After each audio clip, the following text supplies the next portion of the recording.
नागपूर महानगरपालिकेच्या 37 प्रभागांपैकी प्रभाग 22 जो आहे तो जास्त महत्त्वाचा मानला जातो, कारण राष्ट्रीय स्वयंसेवक संघाचा मुख्यालय त्या प्रभागाच्या कार्यक्षेत्रामध्ये येतो आणि स्वतः सरसंघचालक डॉक्टर मोहन भागवत प्रभाग 22चे मतदार आहेत। माझ्यासोबत निनाद दीक्षित आहे।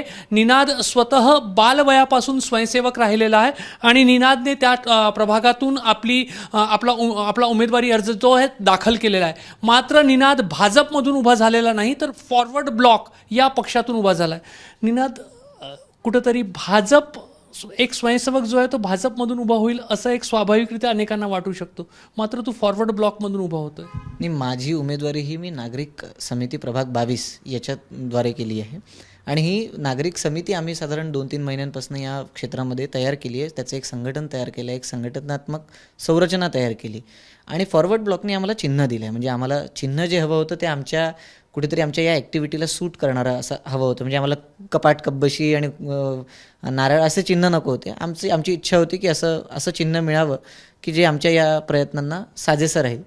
तर आम्ही हा प्रयत्न केला की आम्हाला जर सिंह चिन्ह मिळालं, आणि तुम्हाला जर कल्पना असेल तर सिंह चिन्हावर नागपुरात एकेकाळी खासदारसुद्धा राहिलेले आहेत। म्हणजे नागपूर आणि सिंह चिन्हाचा एक संबंध आहे। आमच्या प्रभागामध्ये त्याची माहिती खूप लोकांना आहे की सिंह चिन्हाचं इथे काय महत्त्व आहे। तर त्या अनुषंगाने मी विचार केला की आपण फॉरवर्ड ब्लॉकचं चिन्ह घेतलं पाहिजे। पण भाजपकडनं लढायचं किंवा भाजपला तिकीट मागायचं किंवा उमेदवारी अर्ज करायचा हा माझ्या डोक्यात मला असं चाटून पण गेलेला नाही विचार। कारण मला असं वाटतं की ज्या पक्षाच्या नगरसेवकांनी उपेक्षित आणि दुर्लक्षित ठेवल्या प्रभागाला, त्यांच्याकडे उमेदवारी अर्ज मागणे म्हणजे हे निरर्थक आहे। आणि जर असं असतं की निनाद दीक्षितला नगरसेवक व्हायचं आहे, हे जर ध्येय असतं तर निनाद दीक्षित कदाचित भाजपकडे गेला असता किंवा काँग्रेसकडे गेला असता। आमचं म्हणणं हे आहे की याच्यात बदल घडले पाहिजे, प्रभागामध्ये असे सकारात्मक बदल झाले पाहिजे। तर त्यासाठी आम्ही हा एक प्रामाणिक केलेला प्रयत्न आहे। माझा वैयक्तिक प्रयत्न नाही आहे, प्रभागातल्या साधारण 500हून अधिक लोकांना आम्ही यात जोडलेलं आहे आणि त्यांचा तो सामूहिक प्रयत्न आहे, म्हणून तो कुठल्या राजकीय पक्षासाठी नाही आहे। तू म्हणतोय की भाजपचे जे त्या ठिकाणचे विद्यमान नगरसेवक आहेत त्यांनी प्रभागाला उपेक्षित ठेवलं। ज्या ठिकाणी संघाचं मुख्यालय आहे तो प्रभाग जो आहे तो भाजपकडून दुर्लक्षित राहिला। 100%। म्हणजे तुम्ही त्या प्रभागाची स्थिती बघा, कोणत्याही दृष्टीने बघा। म्हणजे तुम्ही बघा तिथे वाहतूक कोंडी म्हणजे त्याचा आलमच काही वेगळा आहे। तुम्ही शहीद चौक बघा, तुम्ही टांगा स्टँड चौक बघा, तुम्ही बडकस चौक बघा, तुम्ही झेंडा चौकची समस्या बघा, गंगाबाई घाट चौकाची समस्या बघा। म्हणजे या प्रभागामध्ये जर भाजपच्या नगरसेवकांनी काही काम केलं आहे तर ते गट्टू आणि सिमेंट याच्या व्यतिरिक्त विजन असलेलं काही काम झालं असेल बा, किंवा इथे स्पर्धा परीक्षा पूरक वाचनालय झालं बा, इथे काही क्रीडा प्रशिक्षण केंद्र झाले आहेत बा, इथे स्वास्थ्य सुविधांमध्ये काही चांगलं सुधारणा झाल्या आहेत, किंवा इथे OCW आणि MSEBच्या कंप्लेंट्स कमी आहेत, असलं काहीच नाही आहे। नियंत्रणातच नाही आहे तुमच्या प्रशासन। तुम्ही एका प्रकारे त्याला दुर्लक्षित ठेवलं का? तर काय परत चिन्ह मिळेल, परत निवडून येऊन जाऊ। म्हणजे या सगळ्याची सुरुवात कुठे झाली? तर मी एका कॅन्डिडेटकडे बसलं असताना मी त्यांना म्हटलं, आता फिरा, आता निवडणूक येते। तर ते बोलले की काय परत तिकीट मिळालं परत निवडून येऊ। आता हा जर अप्रोच असेल, तुम्ही जनतेला इतकं गृहीत धरलं असेल की काय आपल्याला तिकीट मिळालं की लोक कमळ आणि पंजाच दाबणार, दुसरा पर्यायच काय त्यांच्याकडे, तर तेव्हा आम्ही ठरवलं की नाही, असं नाही व्हायला हवं। आपण एक नवीन पर्याय उभा करायचा आणि तो तरुणांना हाताशी घेऊन करायचं। याचं सुद्धा कारण आम्ही हे दिलं की ज्यावेळी आपण 60 वर्षाच्या व्यक्तीला नगरसेवक करतो, नगरसेवकाकडनं एक साधारण अपेक्षा असते की तो धावत पळत असला पाहिजे, त्यांनी आपले धावून कामं केले पाहिजे। तर मग तुम्ही असा नगरसेवक नेमला पाहिजे ज्याची 70,000 मतदारांमध्ये पोहोच होऊ शकेल। जो 60 वर्षाचा माणूस आपले घरचे 3 मजले चढताना ज्याची दमछाक होते, त्याला 70,000 मतदारांचा मतदारसंघ कसा देता तुम्ही? हा माझा एक प्रामाणिक प्रश्न होता। आणि एक तरुणांना, म्हणजे आज तुम्ही हे सगळं बाजूला जरी सारलं तरी तरुणांनी, महाराष्ट्रामध्ये आज ही स्थिती आहे की तरुणांनी राजकारणात यावं कसं, काम करावं कसं? तुम्ही स्टुडंट इलेक्शन्स बंद केलेले आहेत, तुम्ही तरुणांना संधी देत नाही। आता कुठेतरी देवेंद्र फडणवीसांनी सांगितलं की आम्ही 40% तरुणांना संधी देणार आहोत। माझं आव्हान आहे की त्यांनी जर 40% म्हणजे साधारण इथे 60 जागा होतात नागपूर महानगरपालिकेत, 50 जागा जर तरुणांना दिल्या, युवा मोर्चाला, त्यांच्या पक्षातल्या युवा मोर्चाला जर 50 जागा दिल्या, तर निनाद दीक्षित हे आपलं अभियान वापस घेऊन घेईल, आपलं सीट वापस घेऊन घेईल। हे माझं खुलं आव्हान आहे। आपण फक्त बोलायचं आणि तरुणांना दौडवायचं आणि त्यांच्याकडनं मतं गोळा करून घ्यायची आणि त्यांना प्रतिनिधित्व द्यायचं नाही।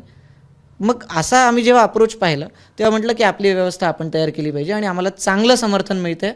भाजप पुढे जर कोणतं आव्हान आहे तर आज काँग्रेस त्या प्रभागात कुठेच नाही आहे। नागरिक समिती प्रभाग 22चं एक मोठं आव्हान भाजपसमोर आहे आणि आम्हाला विश्वास आहे की आम्ही मजबूतीने त्यावर मात करणार आहोत।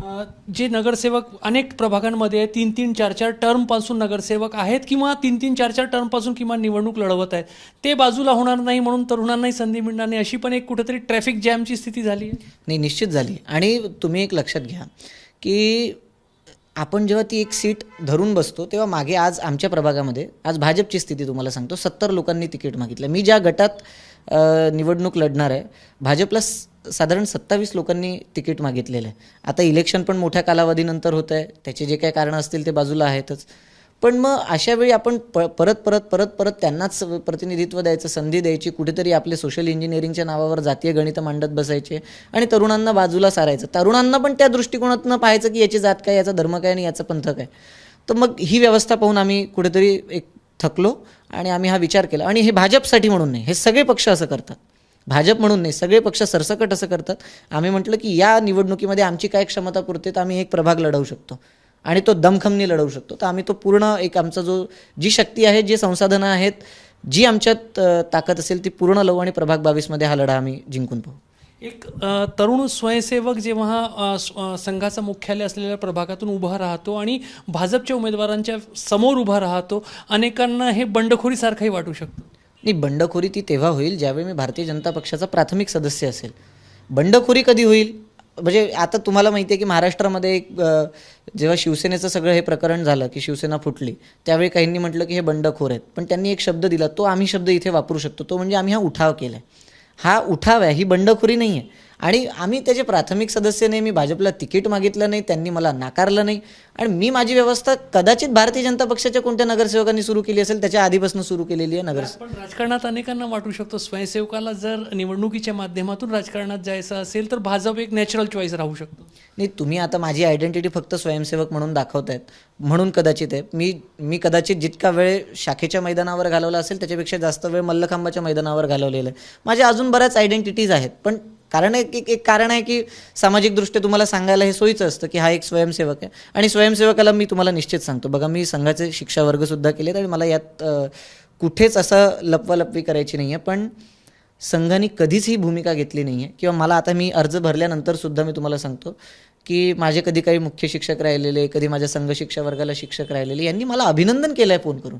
आणि त्यांनी सांगितलं की हे जे तू पाऊल उचललं हे खूप हिंमतीने उचललेलं पाऊल आहे, आम्ही सगळे तुझ्या पाठीशी आहोत. मी असं म्हणत नाही की संघाचं मला समर्थन आहे किंवा संघाचं त्यांना समर्थन आहे, पण संघाने तर हे म्हटलं आहे की जो चांगला माणूस चांगल्या ठिकाणी काम करेल त्याचं आम्ही समर्थन करू. आता बघू, मला जर ते चांगलं समजत असतील आणि माझ्या प्रयत्नाला चांगलं समजत असतील तर साथ देतील, असं आहे. तर प्रभाग 22मधून एक तरुण उमेदवार जो आहे तो समोर आलेला आहे आणि त्याचं स्पष्ट म्हणणं आहे की माझी कुणाविरोधातही बंडखोरी नाही, मात्र निश्चितच जो प्रस्थापित एक राजकारण अलीकडील काळात निर्माण झालेला आहे त्या प्रस्थापित राजकारणाच्या विरोधात उठाव निश्चितच आहे. कॅमेरामॅन अतुल हिरडेसह रजत वसिष्ठ, एबीपी माझा, नागपूर. एबीपी माझा, उघडा डोळे बघा नीट.